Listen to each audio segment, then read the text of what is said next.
High protein chole egg curry అనేది ఎలా చేసుకోవాలో చూపిస్తానండి. ఓవర్ నైట్ నేను శనగలు నానబెట్టుకున్నాను. వీటిని కుక్కర్లో వేసుకుంటున్నానండి. అండ్ ఉప్పు, ఒక బే లీఫ్ వేసుకొని వాటర్ పోసేసుకొని 4 కానీ 5 కానీ విజిల్స్ వచ్చేదాకా కూడా ఉడికించుకోవాలి.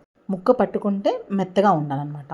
ఇంకొక పాన్లోకి ఒక స్టార్ పువ్వు, 4, 5 లవంగాలు, ఒక బే లీఫ్ వేసుకొని 2 ఎగ్స్ని గోల్డ్ కలర్ వచ్చేదాకా ఫ్రై చేసుకొని పక్కన పెట్టుకోవాలి. ఆల్రెడీ ఒక ఆనియన్ అండ్ 3 చిల్లీస్ పేస్ట్ చేసుకున్నాను. వాటిని దీంట్లోకి ఫ్రై చేసుకోవడానికి వేసేసుకున్నాను. ఆ తర్వాత ఆనియన్స్ అనేది ఫ్రై అయిపోయిన తర్వాత ఒక టేబుల్ స్పూన్ అల్లం వెల్లుల్లి పేస్ట్ వేసుకొని పచ్చి స్మెల్ పోయేంత వరకు కూడా మీరు ఫ్రై చేసుకోండి. ఒక స్టవ్ మీద, ఇంకో స్టవ్ మీద ఒక టేబుల్ స్పూన్ నువ్వులు ఫ్రై చేసుకున్నాను. ఆ తర్వాత డెసికేటెడ్ కొబ్బరి పౌడర్ ఒక టేబుల్ స్పూన్ వేసుకొని 2 కలిపి ఫ్రై చేసేసుకొని మిక్సీ జార్లో వెంటనే షిఫ్ట్ చేసేసుకోండి.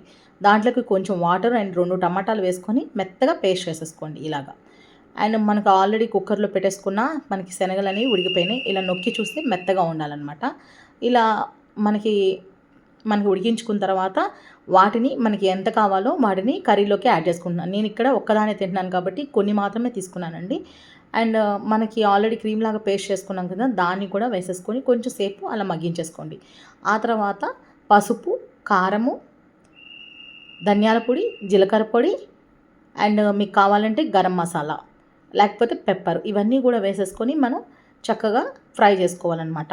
వీటిని కొంచెం ఒక 5 మినిట్స్ పాటు అలా ఉడికించేసుకోవాలి మూత పెట్టేసుకొని. ఆ తర్వాత మనకి కన్సిస్టెన్సీ కోసం వాటర్ అనేది పోసుకోవాలి.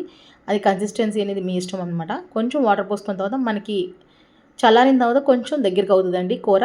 అందుకే కొంచెం వాటర్ పోసుకొని ఇట్లా ఆల్రెడీ ఉడికించుకుని పెట్టుకున్న మనం ఎగ్స్ ఉన్నాయి కదా, వాటిని హాఫ్గా చేసుకొని ఇట్లా దీంట్లోకి యాడ్ చేసేసుకున్నాను. మీ ఇష్టం, మీరు ఘాట్లు పెట్టుకొనైనా వేసుకోవచ్చు.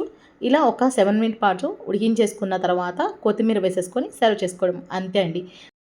టేస్టీగా హెల్తీగా చోలే ఎగ్ కర్రీ అనేది రెడీ అయిపోయింది. నేను మిల్లెట్స్తో పాటు తిన్నానండి. సూపర్ ఉంది టేస్ట్. ట్రై చేయండి.